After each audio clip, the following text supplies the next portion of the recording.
Varicella atau cacar air adalah suatu infeksi akut yang sangat menular yang disebabkan oleh virus varicella zoster yang menyerang kulit dan mukosa. Infeksi yang pertama akan menyebabkan seseorang terkena varicella atau cacar air. Tapi kalau seseorang terserang atau tertular untuk kedua kalinya, maka dia akan menderita penyakit herpes zoster atau sering disebut cacar api atau cacar ular atau kuru rawit. Gejala penyakit ini akan timbul 10-21 hari setelah tertular. Tapi penyakit ini sudah bisa menularkan 2 hari sebelum muncul ruam dan tetap menular sampai semua keropeng mengering. Penularan yang paling umum adalah melalui droplet. Jadi pada saat penderita berbicara, batuk, atau bersin, virus akan menularkan. Jadi kalau kita bicara dekat saja dengan penderita, kita bisa tertular. Bisa juga melalui alat makan minum yang dipakai bersama, bisa melalui barang-barang yang sudah tersentuh dan terkena cairan dari tubuh penderita, alas duduk, alas tidur juga bisa menular dari ibu hamil ke bayinya. Gejalanya adalah berupa demam yang tidak terlalu tinggi, kemudian lemas, nyeri kepala, kemudian muncul bintik merah yang berubah menjadi vesikel seperti tetesan air atau tetesan embun yang gatal, dimulai dari badan lalu menyebar ke wajah dan anggota badan. Vesikel ini akan menyebar ke seluruh tubuh, terutama ke orang dewasa. Sedangkan pada bayi atau batita biasanya hanya berupa kelompokan vesikel yang terdapat di beberapa tempat.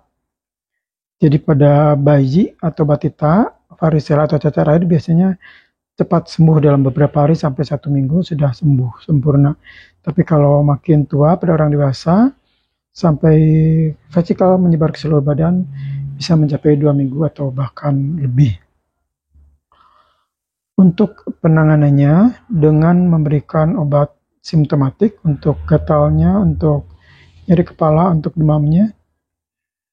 Kalau pasien datang pada hari-hari pertama, maka akan diberikan antivirus yang akan efektif untuk mencegah atau mengurangi sekali munculnya vesikel-vesikel sehingga tidak keluar terlalu banyak dengan dosis yang tepat pada saat yang tepat. Juga bisa diberikan antivirus berupa krim atau salep yang hanya efektif untuk hari-hari pertama. Kalau setelah hari ketiga pasien berobat, maka antivirus sudah tidak diperlukan lagi karena di sini nanti yang lebih berperan adalah daya tahan tubuh orang tersebut, di mana penyakit ini bisa sembuh sendirinya, tapi tentu memerlukan waktu yang cukup. Jadi pada orang dewasa bisa mencapai 2 minggu atau lebih. Kemudian juga perhatikan komplikasi yang mungkin timbul. Kalau pada ibu hamil terserang varicella pada 3 bulan pertama kehamilan, maka bisa menimbulkan bayi yang cacat atau kelainan kongenital. Pada anak-anak jarang timbul komplikasi, biasanya paling berupa infeksi bakteri karena keropeng yang terkelupas dan menimbulkan luka. Sedangkan pada orang dewasa lebih mungkin terjadi komplikasi berupa infeksi di liver, di usus, atau bahkan bisa sampai selaput otak. Untuk penanganannya juga, seringkali kita dengar bahwa pasien varicella atau cacar air ini tidak boleh kena air, angin, dan dingin. Sebagian besar dokter sudah tidak menganut paham tersebut, tapi menurut pengalaman saya, tetap perlu bahwa pasien varicella menghindari air, menghindari dingin, dan menghindari angin. Karena terkena air, angin, dan dingin itu akan lebih mempercepat dan memperbanyak munculnya vesikel-vesikel air tersebut, terutama pada hari-hari pertama. Jadi kalau pasien merasa gerah atau berkeringat, cukup diberikan mandi bedak, berikan bedak yang banyak ke seluruh tubuhnya.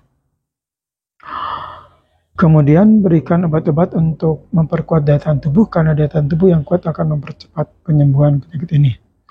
Untuk pencegahan varicella adalah dengan menghindari kontak atau berdekatan dengan penderita. Kalau terpaksa berdekatan dengan penderita, pakailah masker. Terapkan pola hidup bersih dan sehat, tingkatkan daya imun daya tahan tubuh dengan tidur cukup, makan makanan bergizi, dan rajin berolahraga. Juga bisa dilakukan vaksinasi cacar air untuk anak usia di atas 1 tahun. Dengan menerapkan hal ini, mudah-mudahan kalau terkena cacar air bisa cepat sembuh, dan kalau tidak terkena, pastikan bahwa kita jangan sampai terkena cacar air dengan meningkatkan daya tahan tubuh. Semoga bermanfaat dan salam sehat.